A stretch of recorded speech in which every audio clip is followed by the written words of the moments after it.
ఈ మనస్సు ఈ ప్రపంచాన్ని సృష్టించి అది అంటే ఈ మనస్సే ప్రపంచాన్ని సృష్టించింది. ప్రపంచాన్నే కాదు, ఇప్పుడు దీనిని ఈ శరీరాన్ని సృష్టించింది కూడా ఈ మనస్సే. మళ్ళీ ఈ మనస్సు ఏం చేసింది తెలిసిన, ఈ ప్రపంచం వేరని నేను వేరని అది మళ్ళీ డివైడ్ చేసింది. అదే మనస్సుకు ఉండేటువంటి గొప్పతనం. అది వేరు చేసి, అది ఎందుకు వేరు చేసిందంటే ఇంకా దానికి మళ్ళీ ఇంకా లోపలికి పోవాల్సి వస్తుంది. శుద్ధాంతకరణము అశుద్ధాంతకరణము అవన్నీ ముందు కొద్దిగా చెప్పుకున్నాం. దాన్ని చూసుకొని వస్తే మళ్ళా మనం దాని గురించి మనం చూసుకోవచ్చు.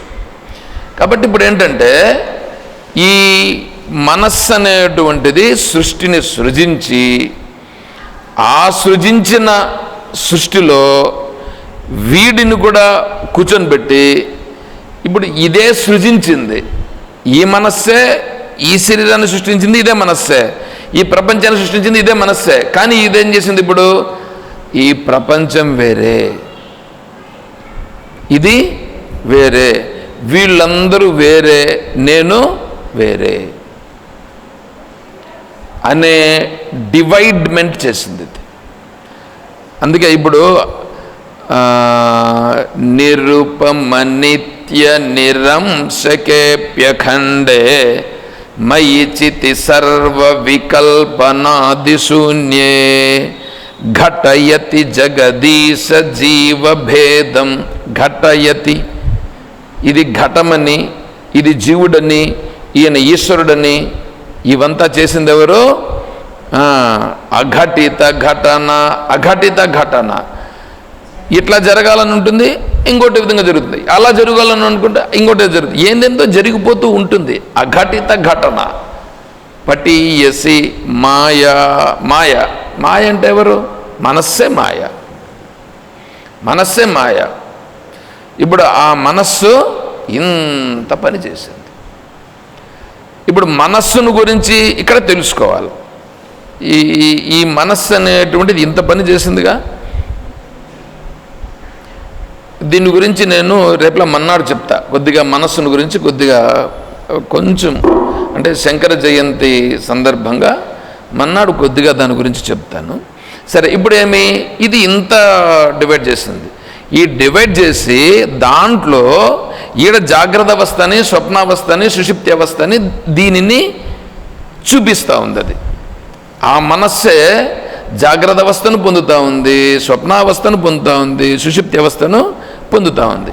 తురీయ అవస్థను పొందట్లేదు, దానికి ఆ కెపాసిటీ లేదు దానికి. ఎందుకు? ఇది తురీయమును ఆశ్రయించుకొని ఇది ఇన్ని ఆడుతూ ఉంది.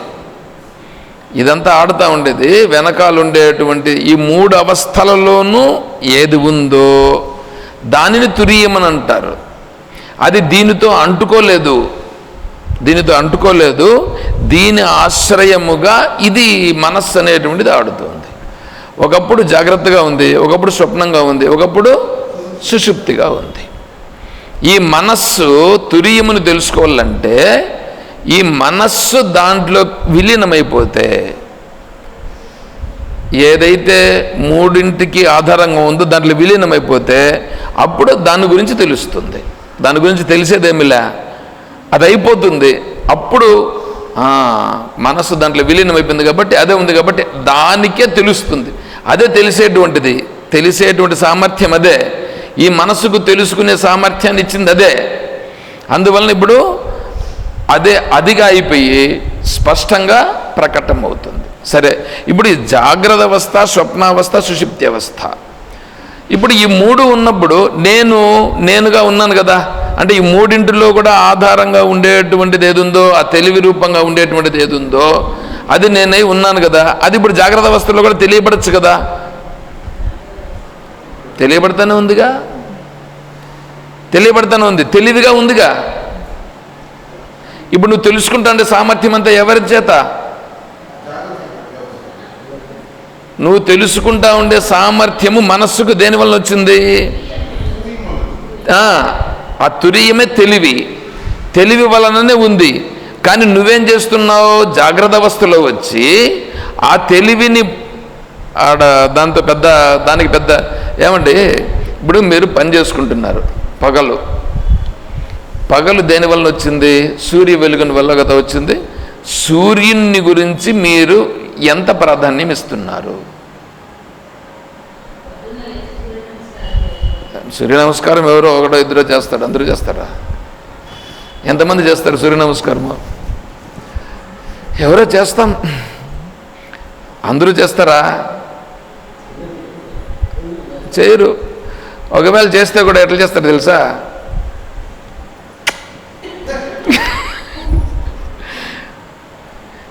మీరు గమనించినదా?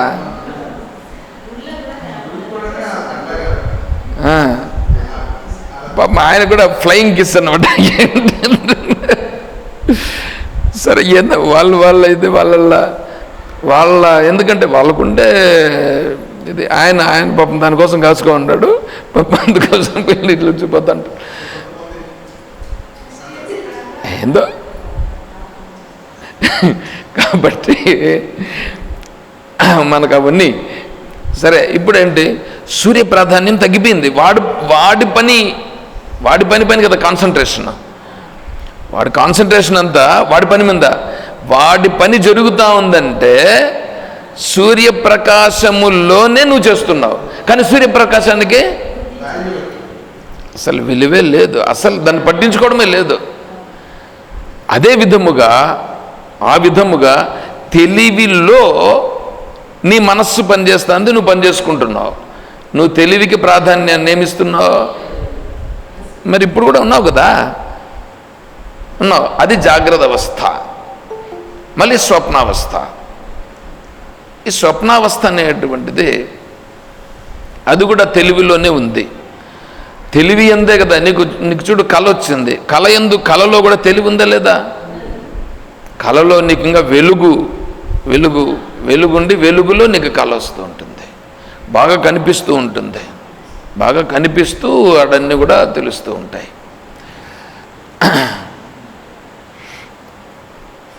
సరే, ఈ కళలో అది స్వప్నము. తర్వాత సుషుప్తి అనేటప్పుడేమి? నీకు సుషుప్తిలో తెలివి అణిగిపోయి ఉంది, కానీ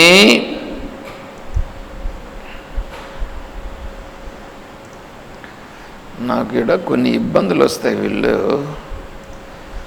మన వాళ్ళు ఏం చేస్తారంటే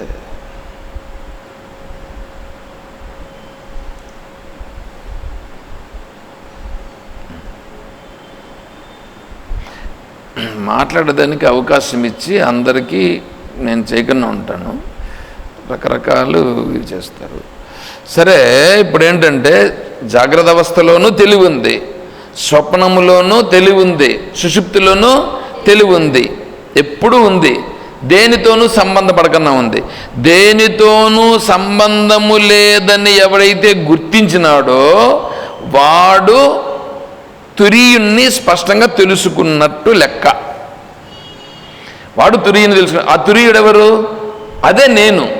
అది నేను నిజంగా. అర్థమవుతుందా? సరే, ఇప్పుడు దీన్ని ఏమంటున్నారంటే స్వప్న నిద్రాయుతావాద్యౌ ప్రాజ్ఞస్థ స్వప్న నిద్రయ నిద్రాం నైవచ స్వప్నాం తుర్యే పశ్యంతి నిశ్చితాః అన్యథా గృహత స్వప్న నిద్రా తత్వమజానతః విపర్యాసే క్షీణః తురీయం పదమశ్నుతే. గౌడపాదాచార్య స్వామి వారు చెప్తున్నారు ఇది. అంటే ఇప్పుడు ఇక్కడ ఏంటంటే తురీయం ఉందిగా, తెలివి ఉందిగా. ఇప్పుడు నిద్రలో ఉన్నాడు, గాఢ నిద్రలో ఉన్నాడు. గాఢ నిద్రలో తెలివి ఉంది, గాఢ నిద్రలో తెలివి ఉంది, తెలివి మాత్రమే ఉంది. నీ మనస్సు ఏమైపోయిందంటే అణిగిపోయింది. నీ మనస్సు ఏమైపోయిందంటే అణిగిపోయింది. తెలివి ఉంది కానీ నీకు తెలియట్లేదు తెలివిని. ఎందుకంటే ఆ తెలివి తమోగుణ రూపమైనటువంటి అజ్ఞానములో అణిగింది. అంటే వాసన సహిత అంతఃకరణముతో ఉంది. అది వాసనలతో కూడిన అంతఃకరణం ఉంది. దాన్ని అనుద్బుద్ధ వాసన అంతఃకరణం అని అంటారు. ఆ అనుద్బుద్ధ వాసనాంతఃకరణం అంటే మీ వాసనలు కూడి బాగా అణిగిపోయి ఉంది. అందువల్ల ఈ మనస్సు ఏమైపోయిందంటే దీనిని గుర్తించే స్థితిలో లేదు. దేన్ని గుర్తించే స్థితిలో? తెలివిని గుర్తించే స్థితిలో లేదు. ఇది ఒకటి బాగా గుర్తుపెట్టుకోండి. వాసనలతో కూడి ఉంది, తెలివి అణిగిపోయి ఉంది. అదేమిటి? నిద్ర, గాఢ నిద్ర. ఏమండి? అది గాఢ నిద్ర. సరే, ఇంక అక్కడి నుంచి కళ్ళలోకి రండి. కళలో తెలివి ఉంది, మనస్సు ఉంది. మనస్సులో ఇంద్రియాలు ఉన్నాయి. ఇంద్రియాలను తనలో తీసుకునేసింది మనస్సు. ఈ మనస్సు తనే ప్రపంచాన్ని సృష్టిస్తుంది. అక్కడ మళ్ళా ఇంకో ప్రపంచాన్ని సృష్టించి తనే అక్కడంతా చూపిస్తుంది. కానీ తెలివి ఇక్కడనే ఉంది. తెలివి ఉంది కానీ ఇది తెలివిని అక్కడ గుర్తించట్లా. అంటే తెలివి అనేటువంటిది తెలుస్తూ ఉంది అక్కడ. అంటే తెలివిగా ఉంది. అంటే గాఢ నిద్రలో కంటే కొంచెం మేలు. తెలివి ఉంది కాబట్టి అక్కడ తెలుస్తూ ఉంది. కాబట్టి గాఢ నిద్రలో కంటే కొంచెం తెలివిని గురించి పర్లేదు. సరే, ఇంకా కొద్దిగా ముందుకు పోయినామనుకోండి. ఇంకా ముందుకు పోతే జాగ్రత్తలో బాగా తెలివి ఉంది, బాగానే ఉంది. కానీ తెలివిని గుర్తిస్తున్నాడా వీడు? అస్సలు తెలివికి ప్రాధాన్యం ఇవ్వట్లా. మిగతా విషయాల్లోకి పడిపోయినాడు. అంటే ఇప్పుడు ఇక్కడ విషయం ఏంటంటే, ఇప్పుడు మీరు ఒకటి చూడండి. గాఢ నిద్రలో ఉన్నప్పుడు దగ్గరున్నాడు, తెలివికి దగ్గరున్నాడు. కానీ తెలివిగా లేడు. తెలివిని గుర్తించే పరిస్థితి లేదు. అవునా? ఎంత దగ్గరున్నాడు? అంత దగ్గరున్నాడు. స్వప్నంలోకి వచ్చేటప్పటికి కొంచెం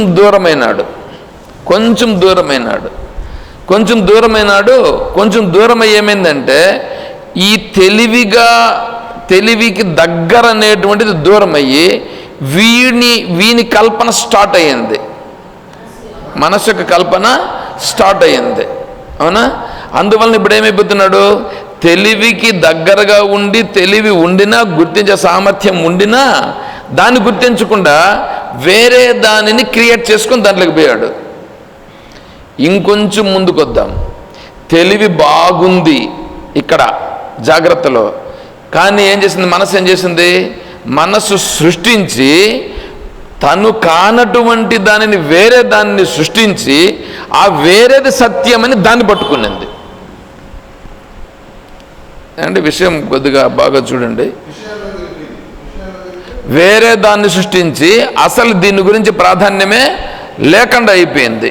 ఇప్పుడు చూడండి, ఇప్పుడు నిద్రలో ఉన్నప్పుడేమో దగ్గరుంది, కళ్ళలోకి వచ్చేటప్పటికి కొంచెం దూరం అయింది. జాగ్రత్తలోకి వచ్చేటప్పటికి చాలా దూరం అయిపోయి ఇప్పుడు ఏమంటారు తెలిసిన? దేవుడు ఎక్కడున్నాడు?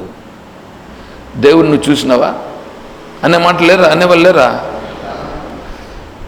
మెయిన్ అనేవాళ్ళు సైన్స్ ఏమంటుంది తెలుసు? దేవుడు ఎక్కడున్నాడు చూపించు. అవును, ప్రూఫ్ కావాలా? చూడండి ఎట్లా ఉంటుందో. నెక్స్ట్ వాళ్ళు సైన్స్ వాళ్ళు ఒక రకంగా అంటారు. ఇంకా కొంతమంది ఏమీ తెలియని వాళ్ళు కూడా ఏం చేస్తారంటే, దేవుని తిట్టేవాళ్ళు కూడా లేకపోలేదు. ఎవరిని తిడతా అన్నాడు? ఇప్పుడు తనను తానే తిట్టుకుంటున్నాడు. చూడండి ఎట్లా ఉందో. ఇప్పుడు దీన్ని ఏమంటారంటే, వీడిప్పుడు ఈ సుషుప్తి ఉందే, సుషుప్తి అనేటువంటిది చాలా దగ్గరుంది. ఆడ తెలుసుకుంటే నువ్వు దాన్ని ఇంకొద్దిగా వస్తాను. దాని తర్వాత ఇంకొంచెం వచ్చింది చూడు, స్వప్నావస్థ. ఈ స్వప్నావస్థలో ఏమైనాడంటే ఇప్పుడు దీనికంటే కొద్దిగా దూరమయ్యి ఒక్కటుంటే కొద్దిగా వేరేగా చూస్తున్నాడు, ఒకటుంటే ఇంకోటి వేరేగా చూస్తున్నాడు, కొంచెం వేరుగా చూస్తున్నాడు. ఇంకొద్దిగా దూరం వచ్చేటప్పటికి అస్సలు వ్యతిరేకం వచ్చేసింది. ఇక్కడ జాగ్రత్త అవస్థకు వచ్చేటప్పటికి పూర్తి వ్యతిరేకం. అర్థమవుతుందా? స్వప్న నిద్రాయుతవాద్యౌ ప్రాజ్ఞస్త స్వప్న నిద్రయ నా నిద్రాం నైవచ స్వప్నం తుర్యే పశ్యంతి నిశ్చిత. దీన్ని నేను మీకు ఊరికే శ్లోకం చెప్పాను అంతేగాని దాన్ని వివరించాలంటే దాన్ని ఇప్పుడు కుదరదు. అయినా నేను మీకు అర్థం చెప్పిన, మీకు అర్థమైందిగా. సరే, ఇంకొకటి చెప్తానేనండి. ధ్యానం చేస్తాం ఏమండి? ధ్యానం చేస్తారు. ధ్యానములో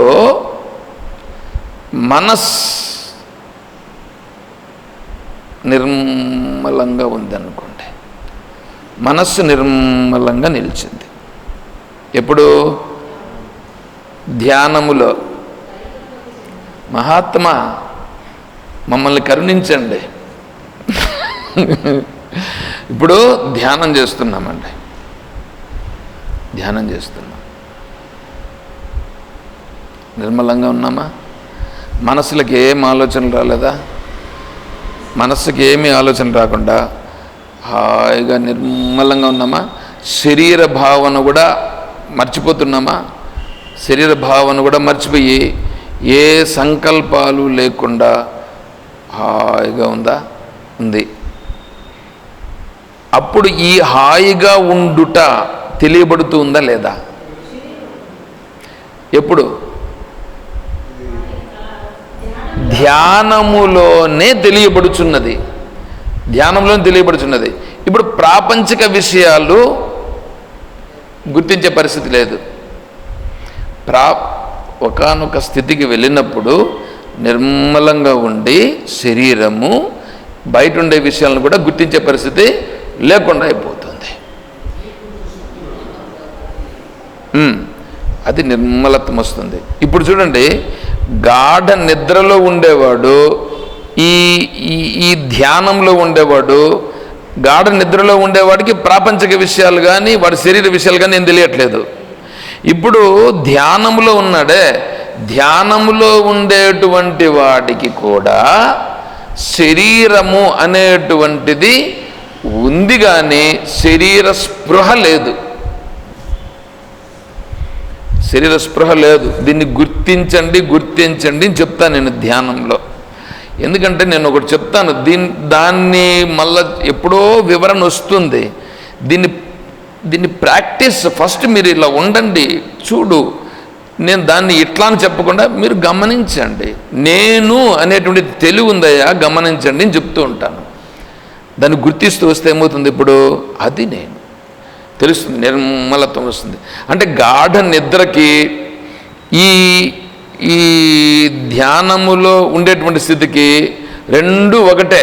కానీ గాఢ నిద్రలో నేనేమో తెలియట్లా, అక్కడ ఏమీ తెలియట్లా, ఇక్కడ అన్నీ తెలుస్తూ ఉన్నాయి, ఇక్కడ అన్నీ తెలుస్తున్నాయి. అది తురీయుడు. అది తురీయుని గురించి గుర్తించుట, తురీయుని అనుభవము చెందుట. అర్థమవుతుంది ఏమైనా? ఇది అనుభవం ఎప్పుడు వస్తుందో అప్పుడు కళ్ళు తెరుస్తాడు. కళ్ళు తెరిచిన తర్వాత కూడా నీ వ్యవహారాలన్నీ చేస్తూ ఉంటే కూడా ఈ శరీరము సత్యమైనది కాదు, ఇంద్రియములు మనస్సు ఇదంతా ఏదైతే ఉన్నదో మనస్సు చేత ఏర్పడినటువంటిది ఇదంతా అనేటువంటిది విచారణ బలము, అనుభవము రెండు ఏం చేస్తుందంటే అప్పుడు వీడికి వచ్చేసి ఈ ప్రపంచం అనేటువంటిది సత్యం కాదు అనేది అక్కడ దృఢమవుతుంది. ఎప్పుడైతే దృఢమైందో అప్పుడు ప్రాపంచిక వాసనలు అనేటువంటివి వచ్చి నెత్తిన పడినా కూడా అది పెద్ద లెక్కలేదు. యో నిత్యమచ్యుత పదాంబుజ యుగ్మ రుక్మ వ్యామోహతస్తద్ ఇతరాని తృణాయమేనే అన్నాడు భగవద్ రామానుజుల వారిని గురించి ప్రార్థన చేస్తూ.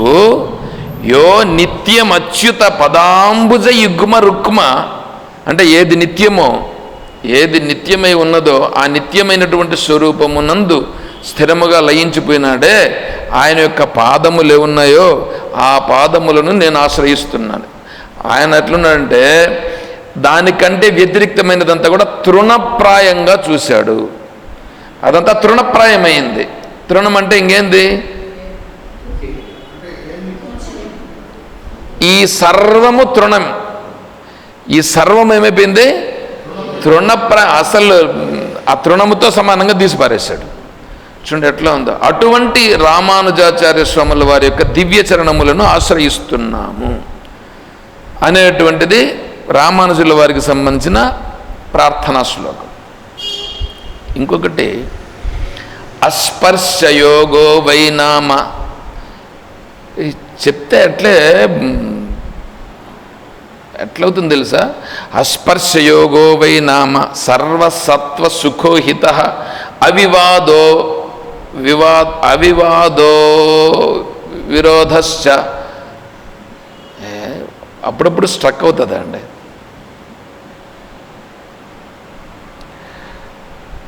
స్ట్రక్ అయిపోతుంది. ఎందుకంటే అస్పర్శయోగో వై నామ సర్వసత్వ సుఖోహిత అవివాదో వివాదశ్చ.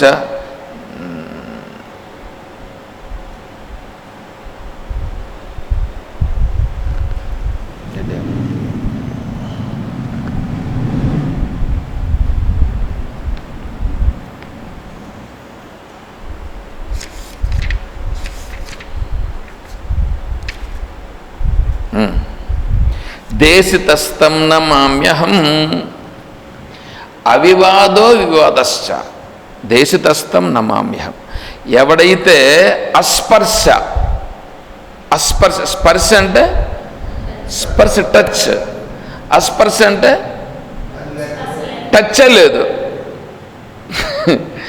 టచ్ లేనటువంటి స్థితిలో ఉన్నాడు ఒకతను. ఇంతవరకున్న తృణమని అన్నాడు, ఇక్కడికి రండి. అస్పర్శయోగో వై నామ, అతను ఈ అస్పర్శయోగంలో ఉన్నాడు. సర్వసత్వ సుఖో హిత, సర్వసత్వ సుఖ హిత, అన్నింటి గురించి చూస్తున్నాడు.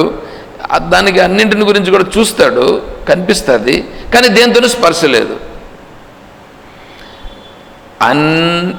ఇప్పుడు దాన్ని అంతా చూస్తున్నాడు కదా, ఎక్కడ చూసినా ఏముంది ఇప్పుడు చెప్పండి? అంత తనేనా, ఇంక వేరే ఏమన్నానా? తనకంటే వేరే ఏమీ లేదు, తనకంటే వేరే ఏమీ లేదు, కానీ దేనితోనూ టచ్ లేదు. అట్లా ఉంటాడు. కానీ ఎవరైనా వచ్చి అడిగితే వాళ్ళందరికీ వాళ్ళకి కావాల్సిన వాటిని అన్నింటినీ సునాయాసంగా వాళ్ళకు చెప్తే ఎట్లుంటుందంటే, వెన్నలో ఉన్నటువంటి వెంట్రుకను ఎంత తీస్తే ఎంత కష్టం,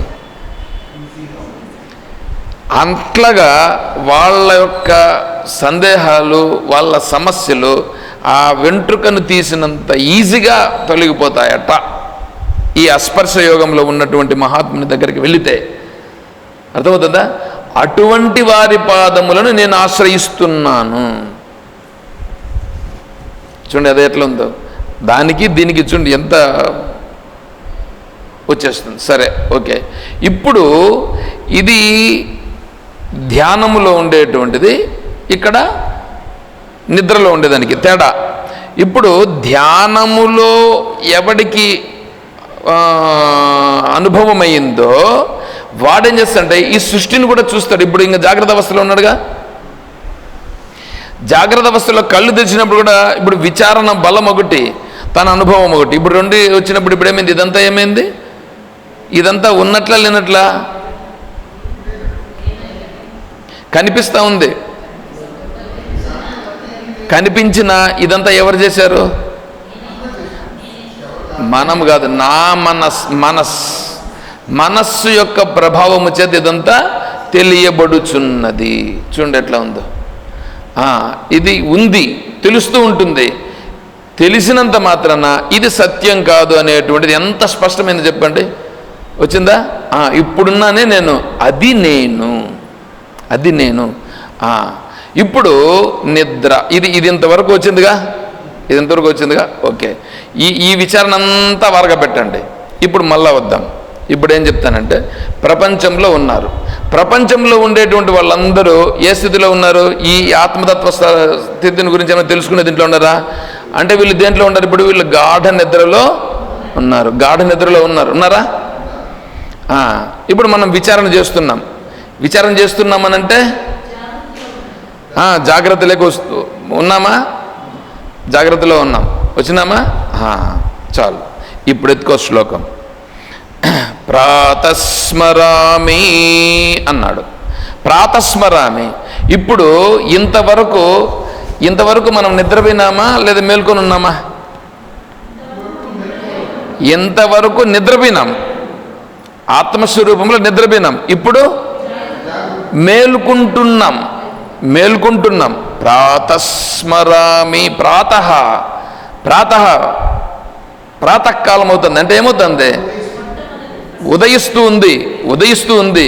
వచ్చిందా ఇప్పుడు? ఈ జ్ఞానం అనేటువంటిది ఉదయిస్తుందా? ఇప్పుడు ప్రాతస్మరామి. ఇప్పుడు నేను మేలుకుంటున్నాను. ఏమిటా మేలుకుంటుండేది?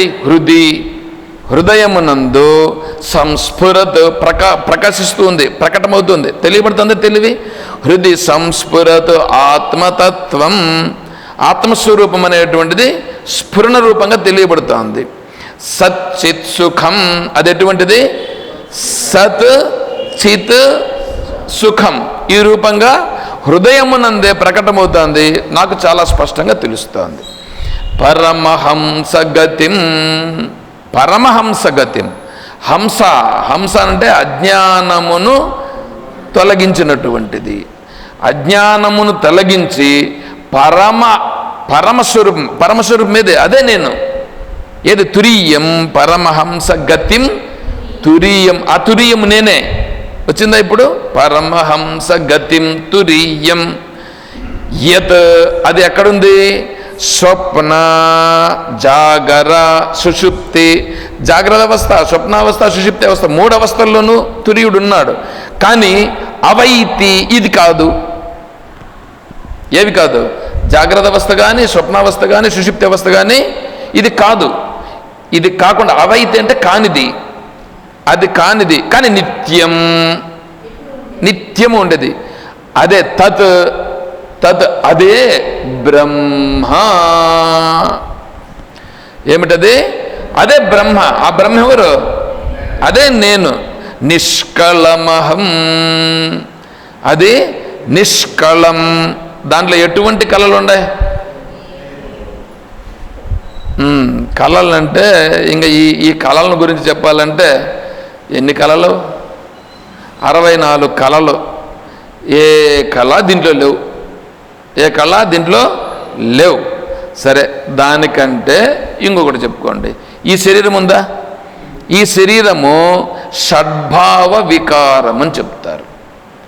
షడ్భావం అంటే మీ అస్థి జాయతే, వర్ధతే, విపరిణమతే, అపక్షీయతే, వినశ్యతే.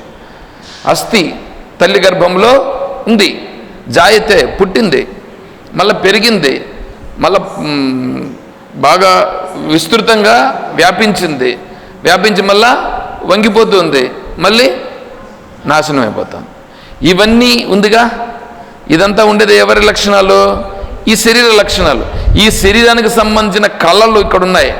అంతేకాకుండా షోడశ కళా పురుషుడని ఒక ఉంది.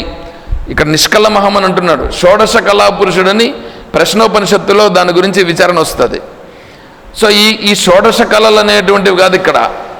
సర్వానికి ఆధారము నేను. ఏ కళలు నా యందు లేవు. నిష్కళమహం. ఈ 6 లక్షణాలతో కలిగినటువంటి ఈ శరీరతత్వం కూడా నేను కాదు. అర్థమవుతుందిగా? నిష్కళమహం. నచ భూత సంఘ. ఈ పంచమహాభూతములతో కదా ఇది తయారైంది. ఈ పంచమహాభూతములతో తయారైనటువంటిది ఏది ఉందో ఇది నేనని అనుకుంటున్నారు వీళ్ళు. ఇది నేను కాదు. ఏమంటే అర్థమైందా ఇది? ఇప్పుడు అర్థమైందా స్వామి? Very good. సరే, శ్లోకం ఒకసారి అనేద్దాం.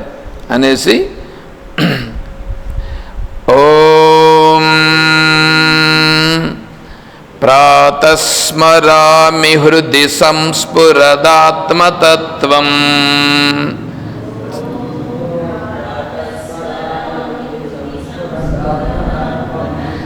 సచ్చిత్ సుఖం పరమహంస గతిం తురీయం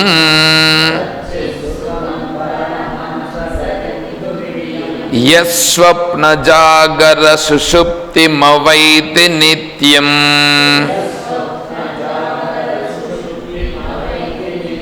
తద్బ్రహ్మ నిష్కళమహం నచ భూత